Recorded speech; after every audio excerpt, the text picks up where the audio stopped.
Bonjour à toutes et à tous, bienvenue sur Grand Littoral TV dans l'actualité de ce mercredi 31 janvier. Évidemment, on continue de parler d'Ascométal, cette usine de sidérurgie située à Lefrancouc, près de Dunkerque.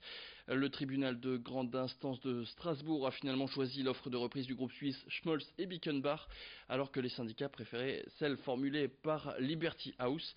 Et donc, selon le repreneur suisse, une cinquantaine d'emplois vont être supprimés sur le site dunkerquois avec la fermeture du laminoir. Autre fermeture annoncée, celle du site d'Ascoval, situé à Saint-Saulve, près de Valenciennes. Hier, Bruno Le Maire, le ministre de l'économie, a tenté de rassurer en mettant en avant un accord conclu avec l'actionnaire suisse pour maintenir de l'activité du côté de Saint-Saulve, et ce pendant encore un an, ce qui pourrait peut-être permettre de trouver un autre repreneur pour le site. Du moins, c'est ce qu'on espère du côté de Bercy. Mais à en croire la presse spécialisée, on prépare déjà des mesures d'accompagnement pour les salariés dans l'hypothèse où aucun repreneur ne se présenterait d'ici un an. Une histoire de repreneur auquel ne croit ni Xavier Bertrand, le président des Hauts-de-France, ni même Philippe Aybry, le chef de file du groupe Front National à la région, qui est aussi élu dunkerquois. Il était d'ailleurs hier sur ce plateau et répondait aux questions d'Adrien Lanois sur le sujet. Je vous propose de l'écouter. La région s'est impliquée, mais s'est impliquée plutôt dans la gesticulation que dans une action qui devait être concertée à la fois avec la région Grand Est, avec PACA et avec le gouvernement. Or, lorsque le président de la République est venu à Onnaing, il a fait croire que finalement ça s'arrangerait et rien ne s'arrange. Et le procureur de la République, lorsque c'est passé devant le tribunal de commerce, a opté pour la solution suisse, alors que cette solution suisse sacrifie Saint-Saulve. Donc, et d'ailleurs, M. Bertrand nous dit, j'ai été berné par M. Macron. En début de semaine, les lycéens en CAP du lycée professionnel Bernard Chauchois de Limbre participaient à des travaux de rénovation d'une dépression humide. Ça se passait dans le marais de Limbre. L'objectif, c'est de permettre le retour d'une faune et d'une flore bien spécifiques à ce marais. Alors cette dépression humide, qui est une sorte de bassin, doit permettre un meilleur écoulement et un meilleur stockage des eaux. Les jeunes qui ont participé à ce projet étaient tous volontaires et leur mission s'inscrit dans la continuité du projet Biodivers Lycée, un projet financé par les espaces naturels régionaux et qui compte 14 établissements de l'Académie de Lille qui participent mais qui suivent leurs travaux. Ces jeunes de Limbre ont rendez-vous au mois de mai-juin pour voir si ce travail a porté leurs fruits, si la biodiversité est revenue du côté de Limbre. En attendant, certains de ces jeunes étaient déjà de retour sur le terrain hier mardi parce qu'ils n'avaient pas cours. Explication sur ce projet qui aura grandement intéressé les étudiants au micro de Louis Caillé. Le Marais de Limbre, c'est un site exceptionnel sur le territoire du parc naturel et on voit avec nos différents inventaires qu'il n'exprime pas toute sa biodiversité. Du coup, restaurer des petites dépressions humides comme ça permet de diversifier les habitats et donc espérer le retour d'espèces typiques de zones humides. C'est principalement des libellules, bien sûr les amphibiens. Après tout, il y a des cortèges de papillons aussi qui sont vraiment typiques de ces habitats naturels. Donc on croise les doigts pour que ça revienne assez rapidement.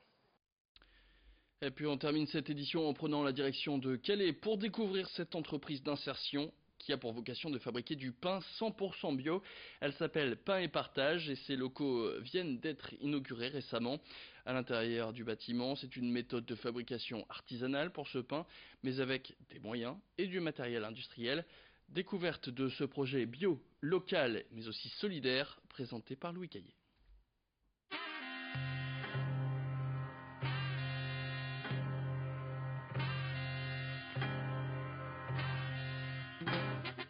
Un pain qui chante, à peine sorti du four.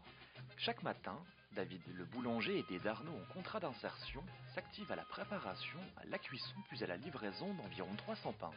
Ses destinataires, des groupes scolaires privés, l'IME ou encore la société de restauration API. Inaugurée au début du mois de novembre, l'entreprise d'insertion Pain et Partage a fait du bio son cheval de bataille. Un pain bio, c'est un pain qui doit être respecté, c'est un pain de tradition, c'est un pain avec une farine de T65, une farine semi-complète. C'est un pain où il faut prendre son temps. Un pain bio, il nous faut entre 24 et 48 heures de pousse. Un pain bio, c'est un pain fait avec uniquement une eau, pratiquement une eau de source, puisque notre eau est purifiée, avec une farine 100% bio et un sel non ionisé et sans aucun additif. Résultat, le pain est plus nourrissant, moins aéré et se démarque même d'autres pains labellisés bio, car la loi autorise l'ajout de 5% d'additifs au maximum.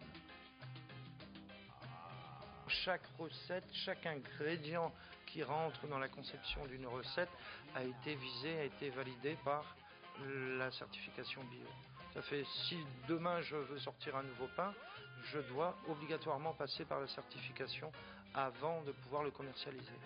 Mais l'objectif premier reste bien la formation et l'insertion des personnes déscolarisées en recherche d'emploi ou bien qui souhaitent se réorienter en alternance seniors et jeunes issus des quartiers prioritaires de Calais. De toute façon, le prochain embauche que nous pensons faire, c'est déjà quelqu'un qui aura une formation de boulanger, de façon à suppléer notre chef boulanger, de façon à pouvoir aussi se diversifier dans différentes qualités de pain. Mais qui dit diversification, dit partenaire à trouver. Parce que plus nous aurons de clients, plus nous pourrons nous étendre, plus nous pourrons créer de l'emploi. L'objectif, c'est avant tout l'emploi. Le mot de la fin. Moi je dis toujours qu'il n'y a pas de mauvaise farine, qu'il y a des mauvais boulangers. Non, c'est pas du tout plus difficile. Il suffit simplement de donner le temps au temps et de respecter la matière première. Et on arrive à sortir un pain qui est aussi sympa que le pain entre guillemets ordinaire. Et c'est la fin de cette édition en musique. Et juste avant de se quitter, je vous rappelle que toutes ces informations, vous pouvez les retrouver sur notre page Facebook Grand Littoral TV. Je vous invite évidemment à venir nous rejoindre sur les réseaux sociaux puisque nous sommes aussi sur Twitter. Fin de cette édition, merci à toutes et à tous de l'avoir suivi. Tout de suite sur Grand Littoral TV, vos prévisions météo. Et l'information continue. Rendez-vous dans le prochain quart d'heure. Bonne journée à toutes et à tous.